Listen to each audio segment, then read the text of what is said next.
Welcome back to the C23 Labs channel.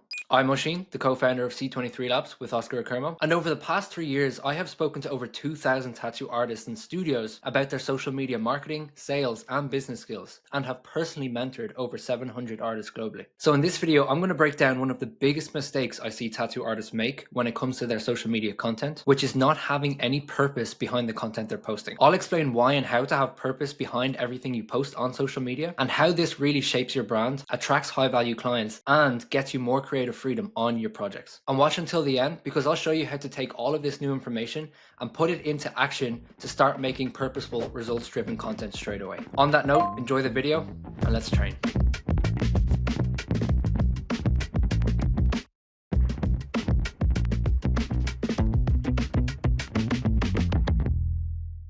Okay, now let's talk about the real purpose of social media for you as a tattoo artist, and using this understanding to have a real purpose and plan behind your social media content. So the first half of this video is going to be a very psychological overview of human behavior and social media as a whole, but don't worry, we'll put everything that I explain and that we talk about into practice at the end of the video. And so just bear with me here. Understanding this side of social media and psychology is super important before you make content, because if you understand this, you have so much more purpose behind your content and you know why you're making the content you're making. Okay, firstly, try to let go of any preconceptions you have on what social media is. Let's zoom out from the technicalities for a minute here. Forget about hashtags, likes, followers, saves, algorithms. Forget about all that stuff for a sec. Social media is just another way of showcasing to your target market, aka your ideal clients, why you are the product they should choose or should buy. Social media is just another way of showcasing to your target market, aka your ideal clients,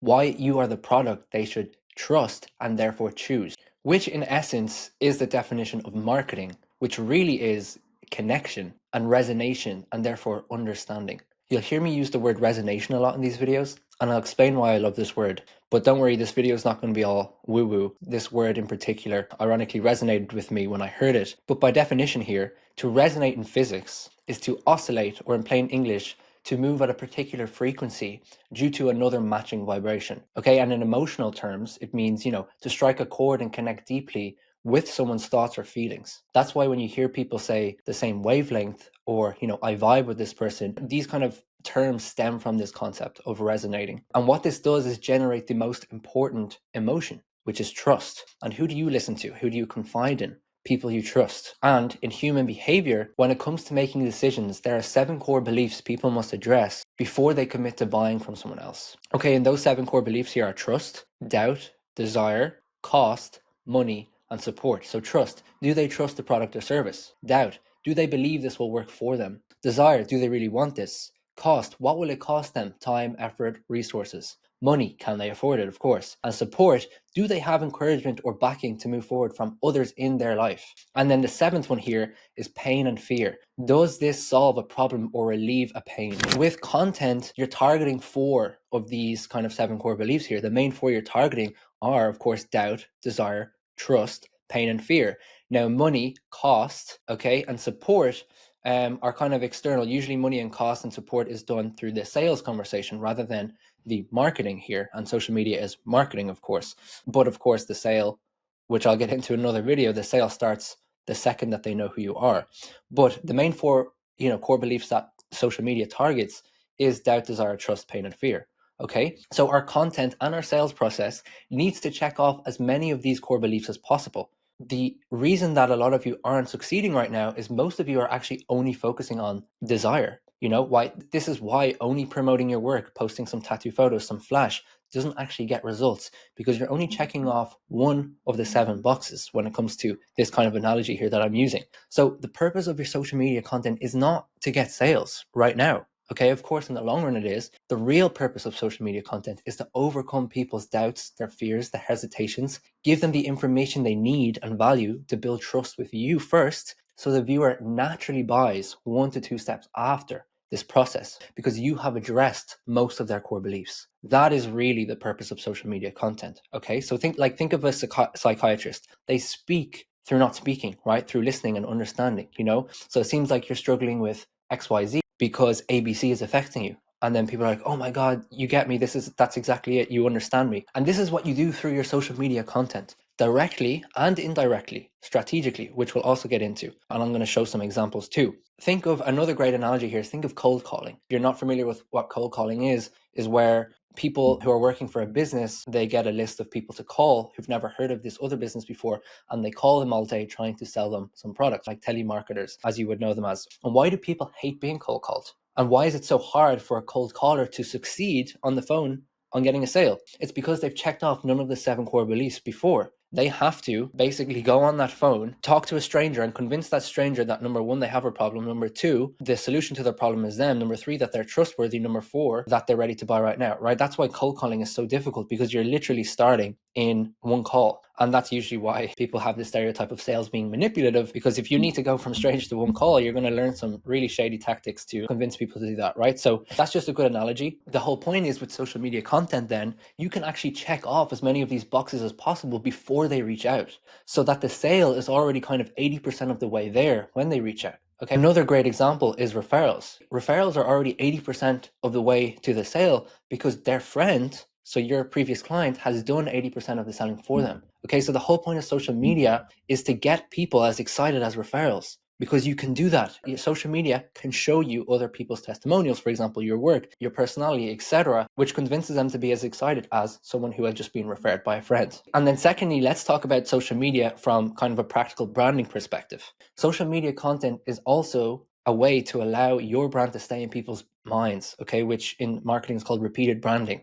So you're considered an option when that client is ready to commit or invest, when they're within that 3% or bottom of the funnel, which you'll know what that means from previous videos. And remember, repeated exposure, right, from cognitive ease equals familiar, which equals likable. And the more you remember something, the more familiar it feels, which means the more likable it is, which means the more we trust it, just naturally. This is how our brain works. Let me give you a great analogy here of a camera banner ad test that was done, psychology test that was done in marketing, and the results here. So a couple of years ago, there was actually a marketing psychology experiment done in a online newspaper here. So they did a camera banner ad. So how it would look like, when you're online on a newspaper or an article, and you have like a ad that's going across like a banner, and it's kind of flowing across like this.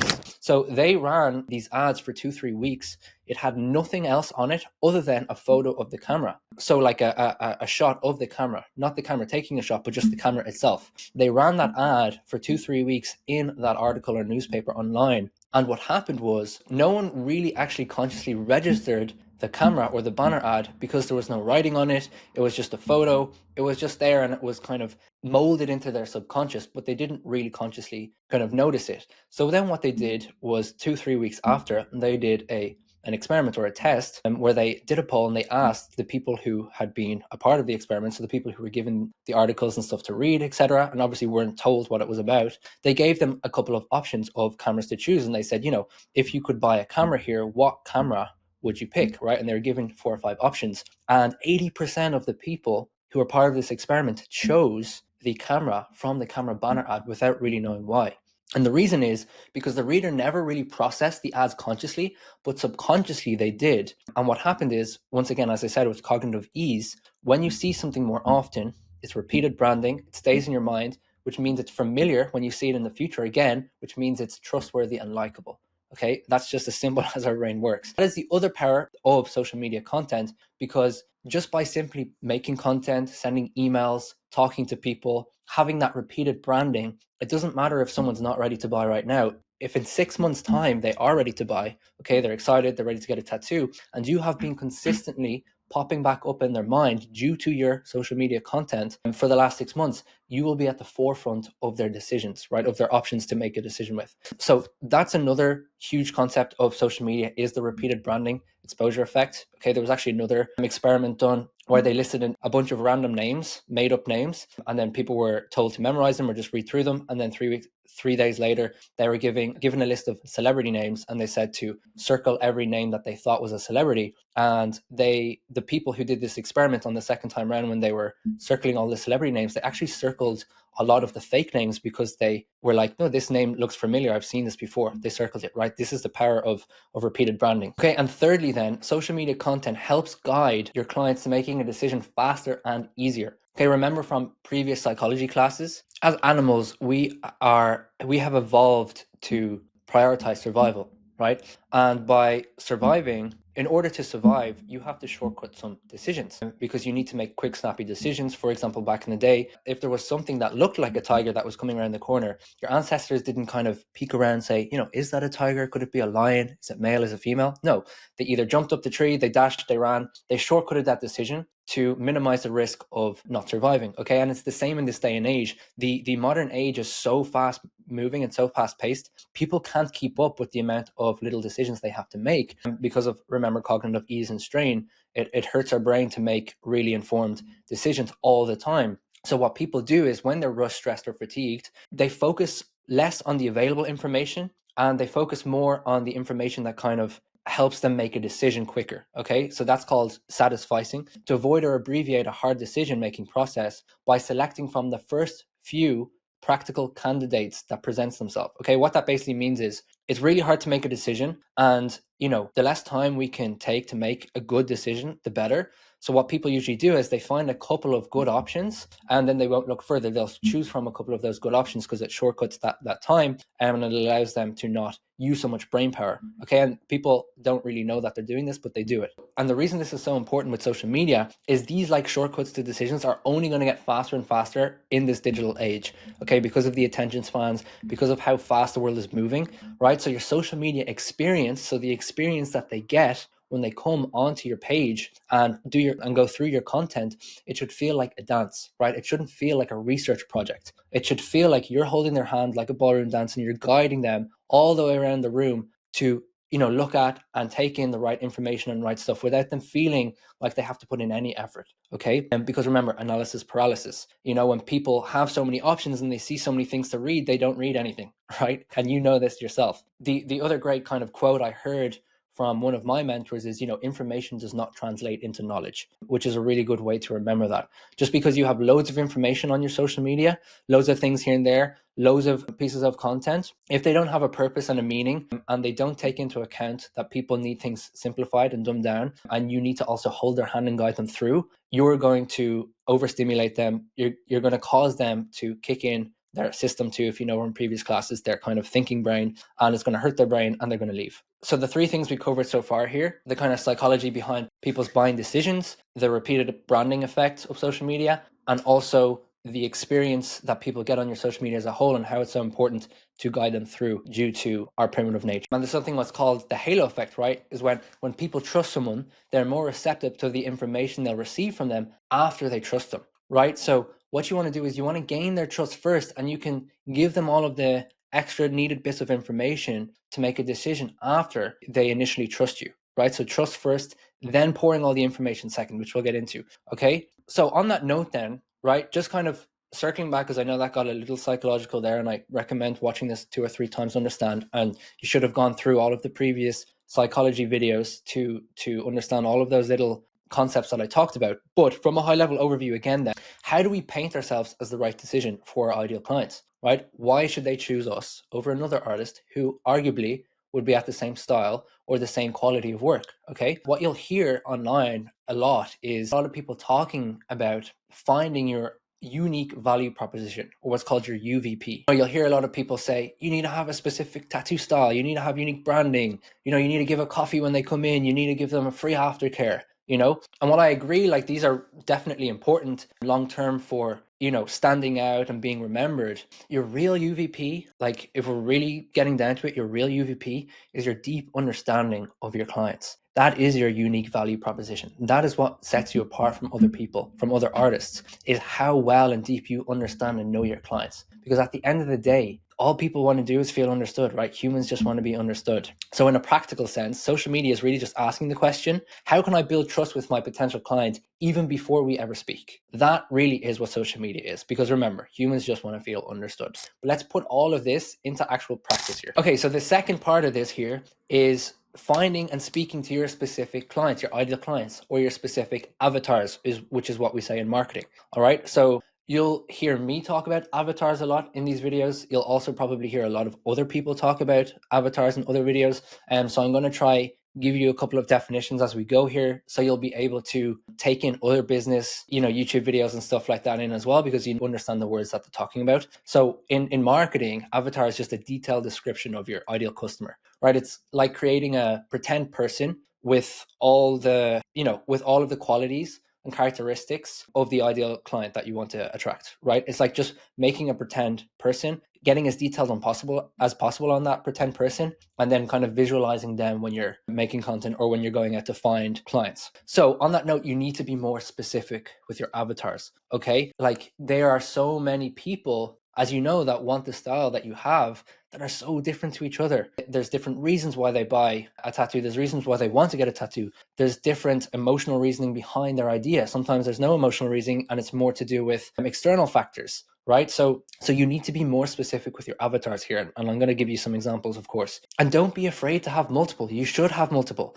Think of, when people say, okay, my avatar is a 22-year-old male. Okay, but 22-year-old male, that's so nuanced. Think of, this 22-year-old male over here could be in the US, they could be super sporty, okay, and this 22-year-old could be in Eastern Asia, they could be, super artistic, they read a lot, etc. And this other person could be in Africa, they are super tech nerds, they're in the room all day, they're really geeky, they love video games, etc. Right? So those are some crazy analogies, but you get the point. Being a 22-year-old male doesn't mean that they're all the same, right? So that is more of a demographic rather than a specific avatar. So don't just group by age, location, and gender.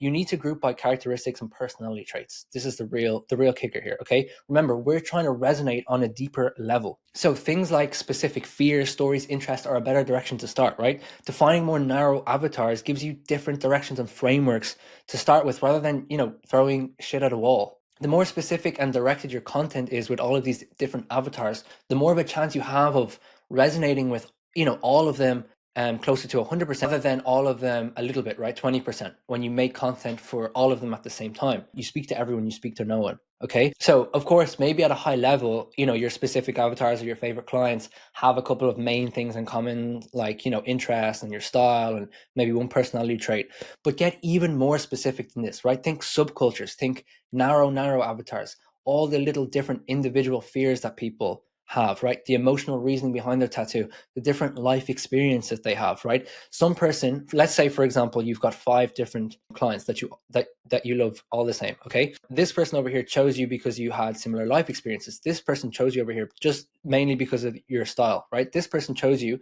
because you understood the emotional reasoning behind their tattoo, and they had seen a video in the past of you making a tattoo for someone who had the same kind of reason, okay? And this person over here had a huge fear of, being fucked over by an artist, or had a huge fear of physical pain, and you had made some content on how the pain is actually not as bad as you think and how you can overcome that fear of pain, right? So there's different ways that you have, 5 different avatars. You've got ideal clients. They're all your ideal clients. You want to see more of them, but they all came to you for different reasons. And that is the beauty of content, is you can speak to all of those people individually, and the more specific you get and the more targeted your content is, and the more you show you understand each individual person, you get all of them 100% more excited, rather than making one piece of content and just creating a little bit more desire, right?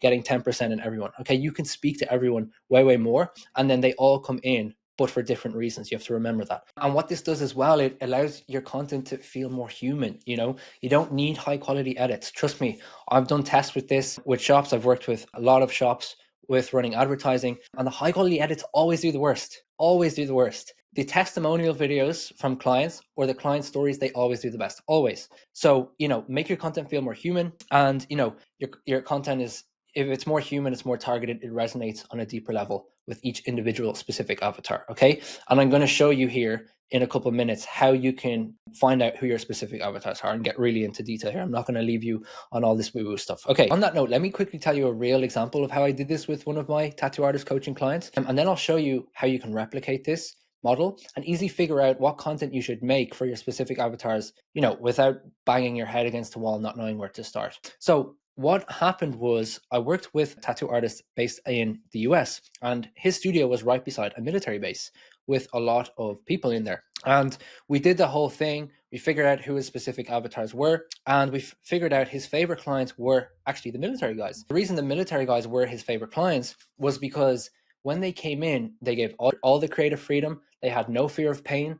They had no fear of internal regret, right? They didn't care what other people thought. They knew what they wanted, and they trusted the artist, and they were good fun as well. So we said, okay, wow, that sounds like a magical client. But then when we did the maths, the ratio of the amount of military guys that were coming into the shop compared to the size of the military base beside them was really low. They were having a couple of military guys come into them and work with them, every couple of months, but the size of the military base was in the hundreds. So I was thinking, okay, this is really weird, because they're, the ideal clients. They give the most creative freedom. They don't have any internal fears of regretting it or what people are going to think. Obviously, their physical pain is not an option either, because they're literally military. So why were they not coming in? I really didn't understand, because also all of these military guys that were coming in and getting these sleeves that were amazing, they were going back to the military base. The people who we knew wanted tattoos based on the feedback that these other ideal clients were saying, yeah, we've got loads of friends that really want to get tattoos, I'm going to show them.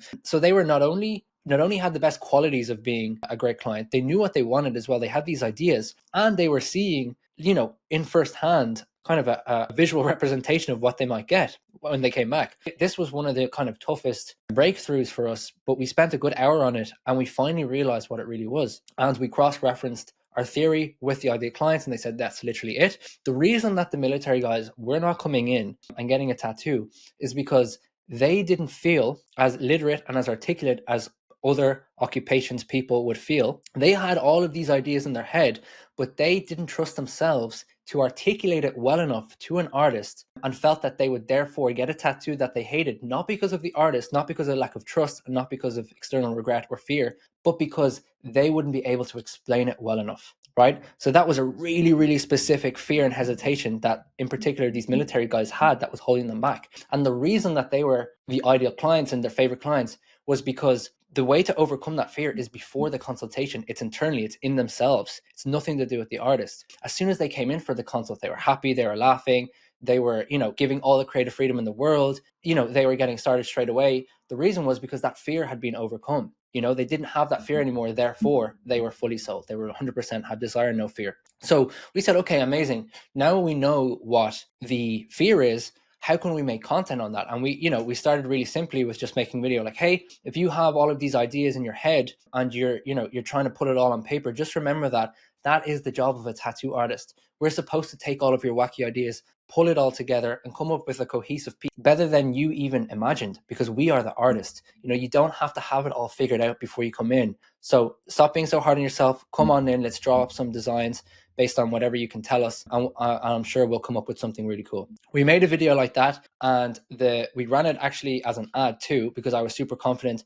and the military guys started flying in floods. Okay, so that's the power of social media, is when you know what fears and hesitations and questions and answers people are searching for, your ideal clients are searching for, you can make content on that. You can overcome those fears, hesitations, etc., and you can get people to come in and become your client quicker, rather than just having them overcome that fear internally in their minds, which is obviously what some of these military guys did by themselves. Okay, but that is the purpose of social media. And when you really, really get deep and dig deep on who your specific avatars are, what fears they have, their similar interests, etc., and you start to make content with a game plan and a purpose of attracting more of them, your content does so much better, and it brings you so much more. It brings you so many more results, real results, because you've got strategy behind it, and you know what you're doing, and you know who this piece of content is for. Okay, and actually on that note, then let's talk about the actionable steps you can take to implement this and figure out who your ideal clients are. I have actually got some questions that you can ask your favorite clients, and you can ask yourself to really start to paint a picture of your specific avatars. Okay, so what I'm going to do is I'm going to read out these questions and the purpose behind them. This Google Doc will be linked in the description below, and so you can save this and edit it and reach out to your favorite clients. But the first thing I would do is think of 5 of your clients that you would just love to tattoo forever. The ones that get the work that you actually want to do more of, and the ones that, the best analogy is when you open up your calendar and you see that client on your calendar and you think, thank God, it's them today. I can be myself. I can have a laugh. I actually look forward to working. So interview your 5 favorite clients and then ask the following questions. Firstly, let's ask your favorite clients these questions, okay? What was your biggest fear or hesitation before deciding to get this tattoo, and how did I help you overcome that? And the purpose here is to uncover the emotional drivers behind their decision, such as fear of regret, trust issues, uncertainty about the process, right? First question. Second question, why did you choose me specifically as your tattoo artist over others? This is to identify the factors that you set apart in the eyes of your clients, whether it's your style, personality, professionalism, or approach to tattoos, okay? Another great, really important question. Then thirdly, what information or content did you find the most helpful before getting your tattoo? Example, videos, posts, client testimonials. Now, that being said, that doesn't even have to be your content, just in general, to determine which content resonates most with your audience, helping you create more of what they find valuable. All right, next question. Were there any aspects of the tattoo process that you didn't understand before? And did I provide clarity for you? This is really, really important because a lot of people are ready to go. They just have one little question that they need answering in their minds, okay? So the purpose is to assess whether you've been effective in educating your clients and making them feel comfortable about the process. And also to know what they didn't understand before. And even ask, okay, was there anything you didn't understand before and someone else provided clarity for you, but you decided to go with me instead, right? Okay, next, what do you love most about your tattoos and the experience of getting it done with me, right? The purpose is this is to figure out what your clients in particular loved about your experience, okay? So you can then highlight that a bit more in your content too, all right? Because you know this is the type of stuff that your ideal clients valued. What was there a particular moment or detail during our interaction that made you feel particularly confident in my abilities? Okay, and this identifies moments that build trust and replicate these experiences with future clients, right? So you want to, once again, highlight this sort of stuff in your social media. And we actually have questions to ask yourself to take these answers and turn it into content. So what advice would you give to your former self or someone like you who's considering getting a tattoo, especially if they have any of the same fears or concerns you had? So what you can do here when asking this question to your ideal client is they give feedback to their previous self. So that self that was hesitant on getting a tattoo for a specific reason, then you can make content on that as well, because you know that that would attract your current ideal client's former self, if that makes sense, okay? And that's what you're trying to do here. So purpose to gain insight on your client's experience and to find common fears or hesitations that you can address in your content, right? Next thing then is you want to ask yourself a couple of questions, okay? And pull out your knowledge as well. So questions to ask yourself: what patterns do I notice in the answers my favorite clients give me? Example, fears, concerns, motivations, right? This is where you can pull the answers from the questions you ask your clients, right? What type of content, behind the scenes, client testimonials, artistic process seems to resonate the most with my ideal clients? Now, you can pull this answer from these questions, but you can also do some research on your analytics as well and see what content your ideal clients liked, posts, saved, etc. And then you can understand what content you should be making more of too. What qualities or characteristics do my favorite clients share that make them stand out to me? Okay. And this is like values that they have about life, personality traits, right? Similar interests, hobbies, etc. These are all qualities or characteristics you can pull out, which you can then use in your social media content to prime people, okay? And what we're actually going to do in the next video is I've asked Oscar Kermo all of these questions, and he's done the same to his ideal clients. We've gotten all of the answers, and I'm going to actually come up with loads of different ideas for social media content from Oscar's answers to these questions too. Okay, so another thing then is, where do my favorite clients typically come from? Location, social media platforms, word of mouth. What are the most common fears or hesitations my favorite clients have shared with me, and how can I address these more in my content? Right now, this is basically taking the answers that your ideal clients have given you on the previous questions and starting to think about what content you can be making.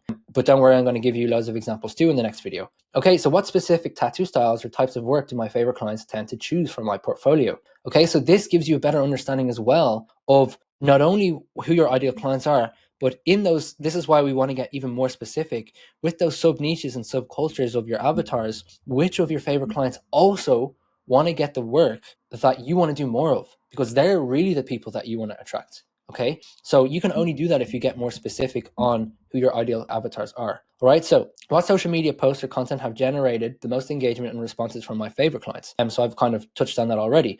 What topics or themes do my favorite clients regularly express interest in? Example, aftercare, inspiration, meaning behind tattoos, etc. And then finally here, when you are liking someone a bit too much yourself, ask yourself, what psychology is at play there? Okay, so what I mean by this is, pay attention to your own behavioral patterns, as you'll see here. What real type of content creator person stops me in my tracks when I'm scrolling, and why?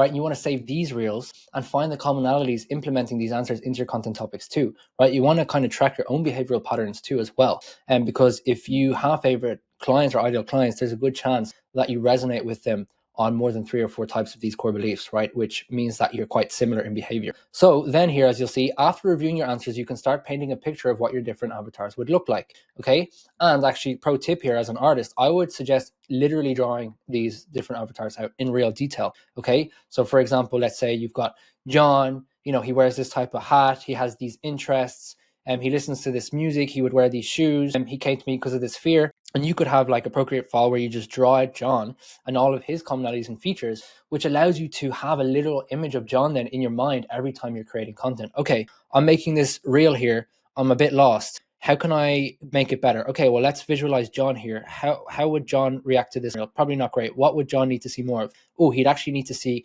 more of the creative process because that's what his biggest fear was. Okay, amazing. Right, so I would really recommend as an artist literally drawing it out, all your different avatars, and being as specific as possible. Trust me, it's going to be easy to do this when you ask all of your favorite clients these questions, get good answers, and then also answer the questions you should ask yourself in detail too. It's gonna paint the picture really clearly, I promise you.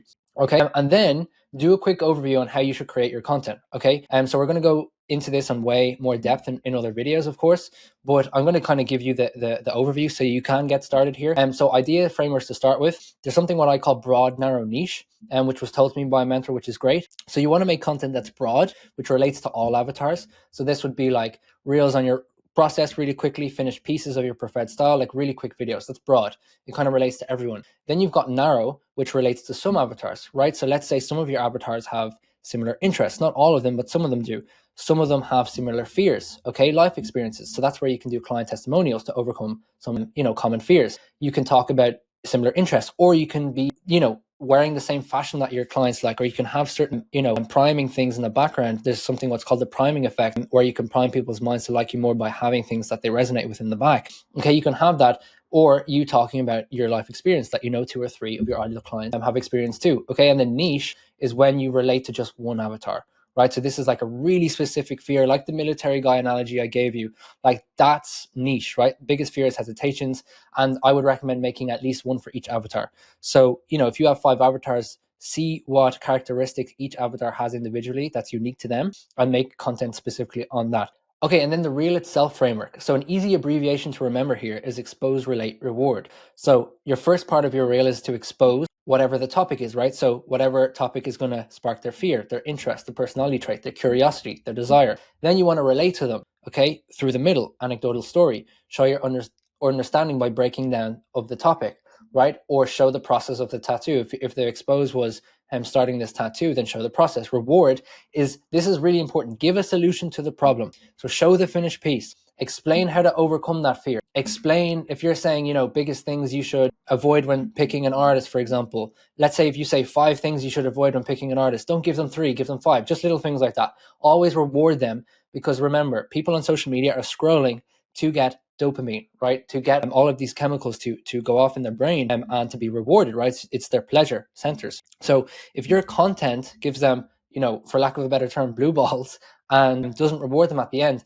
then they'll never watch more of your content again because they weren't rewarded. Okay, so that's really important. Expose, relate, reward. And you can do this directly and indirectly, which we'll get into in other videos. Okay, for example, that military guy analogy, we made a reel that was direct, right? It was calling them out.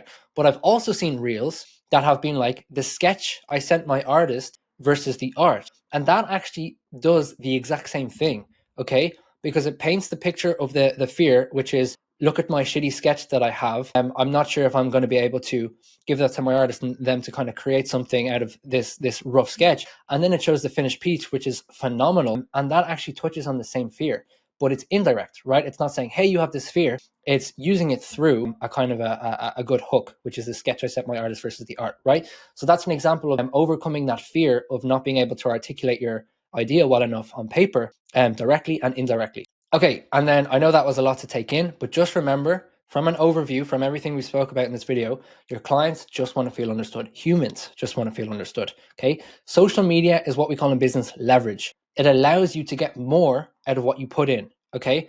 Think of a rock and think of someone pulling a lever, right? If someone's really close to the rock and trying to pull the lever, they can't get the rock to lift. But with a big enough lever and a long enough lever, you could literally lift any rock. Okay, so social media is leverage. Good content makes the sale easier as it answers all of your clients' questions before they even reach out, which means they're more ready to buy when they do. That's the whole purpose of social media, is to make your life easier too. Okay, to also be more specific and get more of the stuff that you want, get more of the people that you love to work with, get more creative freedom, and also get more of the style that you want, but also make the sale easier too in the meantime. Okay, and from a business perspective here, so let's run some numbers from a business perspective, because remember, you are a business, right? You're an entrepreneur.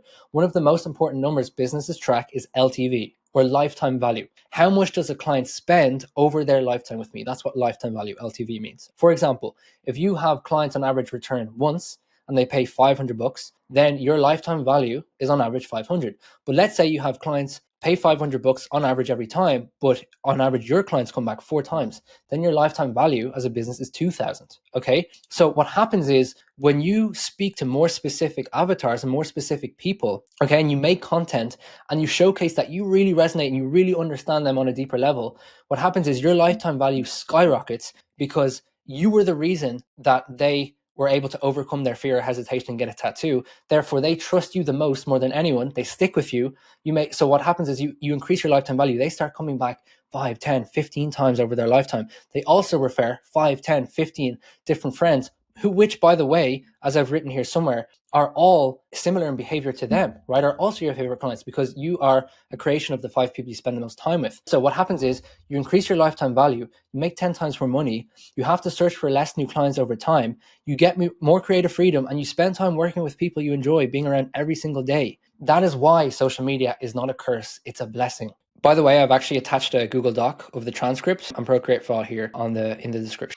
Thank you for sticking out the video. I hope as a tattoo artist you learned at least one new thing. And if you did enjoy the video and learn something new, then you'll love the next video, where we take these answers from your clients and turn them into successful social media content ideas, which you can watch right here.